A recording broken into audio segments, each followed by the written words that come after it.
দর্শক আমন্ত্রণ জানাচ্ছি সবাইকে চ্যানেল 24 সাপ্তাহিক আয়োজন ইনসাইডে। আজকে আমরা চলমান পরিস্থিতিতে বাংলাদেশের ব্যবসা বাণিজ্য এবং বহির্বিশ্বে বাংলাদেশের রফতানি খাত নতুন করে কোনো চ্যালেঞ্জে পড়তে পারে কিনা এবং সেই চ্যালেঞ্জ থেকে উত্তরণের বিষয়গুলো নিয়ে আলোচনা করব বিজিএমইএ এর সাবেক সভাপতি ফারুক হাসান আমাদের আজকের অতিথি। আপনাকে স্বাগত জানাচ্ছি, অনেক ধন্যবাদ সময় দেওয়ার জন্য। বিভিন্ন সময়ে আমরা দেখেছি যে বাংলাদেশের ব্যবসা বাণিজ্য অর্থনীতি নানা রকম টার্মোয়েলের মধ্য দিয়ে গেছে। উদ্যোক্তারা সেখান থেকে ঘুরে দাঁড়িয়ে আবার তাদের রপ্তানি খাত বা কর্মকাণ্ড এটা চাঞ্চল্য ফিরিয়ে এনেছেন। এবারের বাস্তবতাটাকে আপনি কিভাবে বিশ্লেষণ করেন? একটা তো কঠিন সময় আমরা পার করলাম। আমি অলওয়েজ পজিটিভ।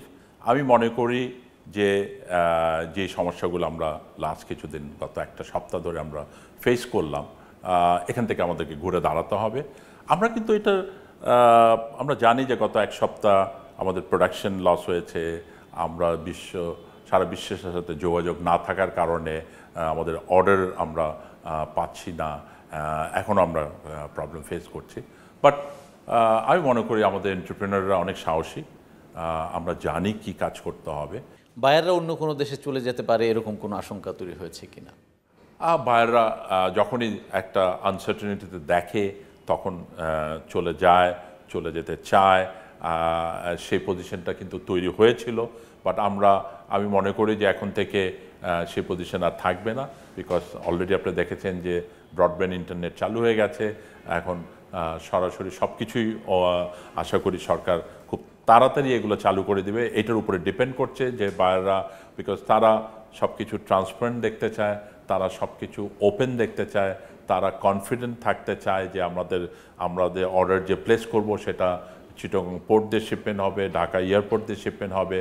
তাদের বায়াররা, তাদের কোয়ালিটি কন্ট্রোলাররা, তাদের ইন্সপেক্টররা যেন ফ্রিলি বাংলাদেশে আসতে পারে এবং কাজ করতে পারে। তো সেই কনফিডেন্সটা তারা দেখতে চায়, সেই সিচুয়েশনটা দেখতে চায়। আমি মনে করি সেই সিচুয়েশনটা অলরেডি তৈরি হওয়া শুরু হয়ে গেছে এবং আগামী 2-1 দিনের মধ্যে বাকি সিচুয়েশনটাও তৈরি হয়ে যাবে। এখন তো যেটা সবচেয়ে বেশি আলোচনায় যে আন্তর্জাতিক বিশ্বে আমাদের ভাবমূর্তির প্রশ্ন নতুন করে দেখা দিয়েছে। এর আগেও এই বিষয়গুলো কিন্তু বিভিন্ন প্রেক্ষাপটকে কেন্দ্র করে এসেছে। সেটাকে আসলে কিভাবে মোকাবেলা করা যাবে? আমরা একদিকে নতুন মার্কেটে গেছি, সারা ওয়ার্ল্ডে আমরা গেছি। যেসব মার্কেটে বাংলাদেশের পোশাক আগে যেত না সেটাতে আমরা গেছি।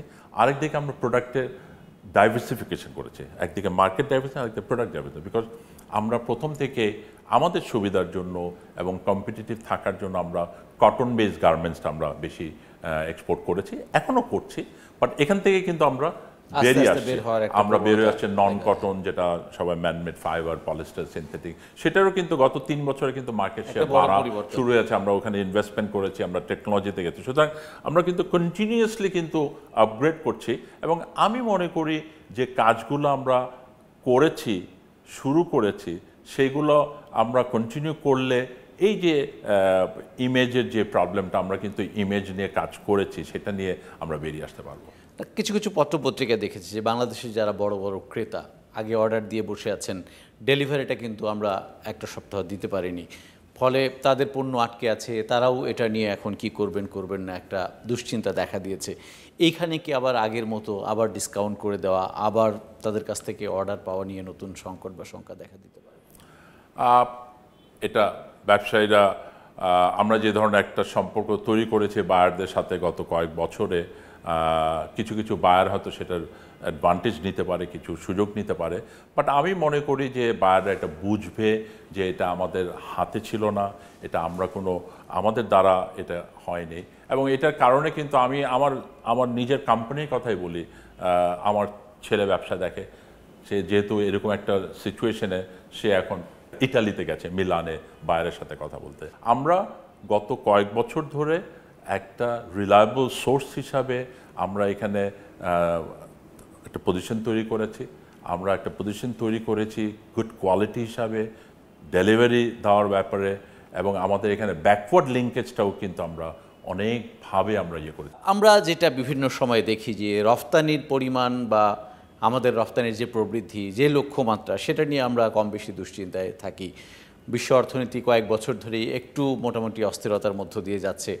বাংলাদেশের প্রোডাকশন কস্ট বেড়ে গেছে, বায়াররাও আসলে প্রত্যাশিত দামে পোশাক কিনতে চাচ্ছেন না, এটা আপনাদের থেকেই বিভিন্ন সময় এসে।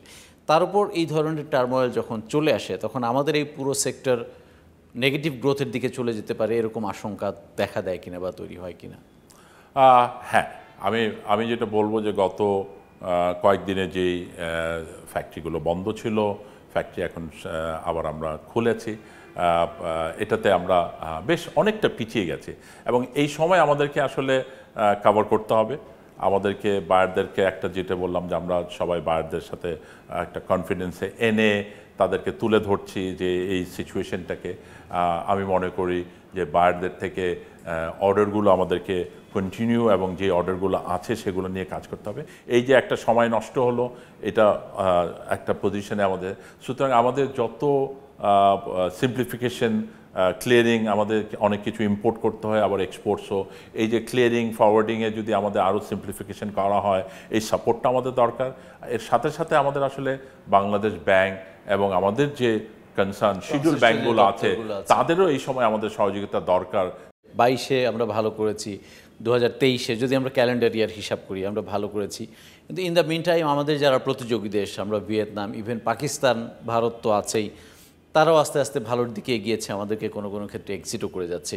এই জায়গাটা ধরে রাখা যাচ্ছে না কেন?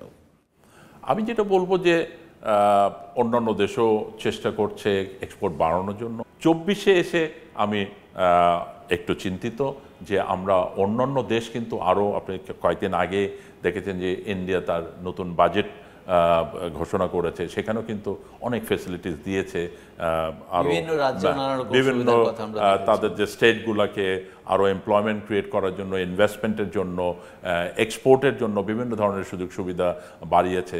সুতরাং আমাদের একদিকে যেমন চ্যালেঞ্জ আছে যে আমরা এলডিসি থেকে গ্র্যাজুয়েট হচ্ছি, সেই সময় আমাদের ডিউটি ফ্রি প্রিভিলেজগুলো বন্ধ হয়ে যাবে, বাট আবার আমরা কম্পিটিটিভ থেকে, এবং আপনারা জানেন যে এই যে এলডিসি থেকে আমরা 2026-এর পরও যেন যেটা 3 বছরের জন্য ট্রানজিশন পিরিয়ড, সেটাকে আমাদের 6 বছরের জন্য আমি নিজে এটা নিয়ে কাজ করেছি এবং আমরা আশা করি যে বেশ কিছু অলরেডি আমাদের ইউকে কিন্তু কনফার্ম করেছে যে তারা 2029-এর পরও আমাদেরকে ডিউটি ফ্রি, অস্ট্রেলিয়া আমাদেরকে কনফার্ম করেছে যে 2029-এর পরও আমরা ডিউটি ফ্রি পাবো। সুতরাং একদিকে আমাদেরকে ডিপ্লোম্যাটিক সাইডে এবং আমাদের ministry of commerce, foreign ministry সব মিলে আমাদের এই যে প্রিভিলেজগুলোকে আরও কতদিন কন্টিনিউ করতে পারি, আমরা আরও কতদিন আমরা নিতে পারি।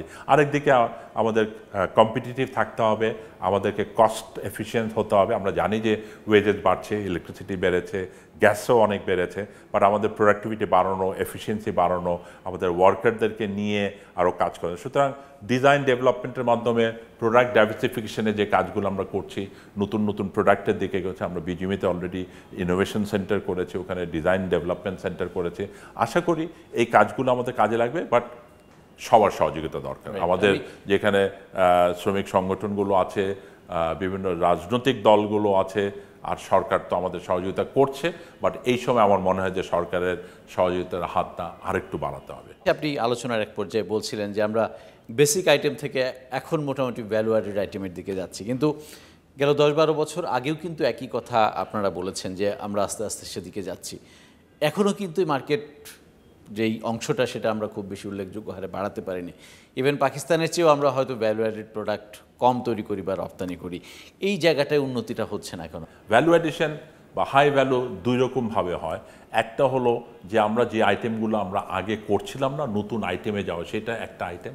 আরেকটা হলো যে আমরা যে ফ্যাক্টরি যে আইটেমই করে, একটা ফ্যাক্টরি এত শার্ট করে, আগে একটা শার্ট সে $4 এফওবিতে বিক্রি করতো, এখন সে $12, so high value. Same jacket, আমি একটা এক্সাম্পলই দিতে পারি। আগে কিন্তু আমাদের একটা ফ্যাক্টরি একটা জ্যাকেট $20, $25, $30 পর্যন্ত করতো পার পিস। এখন একটা ফ্যাক্টরি, সবাই না, $100 পর্যন্ত এফওবি এক্সপোর্ট। সুতরাং ওইদিকে কিন্তু হাই ভ্যালু আইটেম হচ্ছে, বাট আমাদের আরও দরকার। এবং আমি মনে করি যে আপনারা যদি ইউএস ডাটা, আমাদের ডাটা না, ইউএস ডাটা, ইউরোপিয়ান ইউনিয়নের ডাটা, WTO ডাটা যদি আপনারা চেক করেন, দেখবেন যে ইউনিট প্রাইস হিসাবে কিন্তু আমাদের বেড়েছে। সেটা কেন বেড়েছে? এখন আমরা কোয়ান্টিটি ড্রিভেনের মধ্যে, হ্যাঁ, কোয়ান্টিটি ড্রিভেন আছে, কিন্তু আমরা এখনও চেষ্টা করে যাচ্ছি এবং গ্র্যাজুয়ালি বাড়ছে। আমাদের ইউনিট প্রাইসটা বেড়েছে।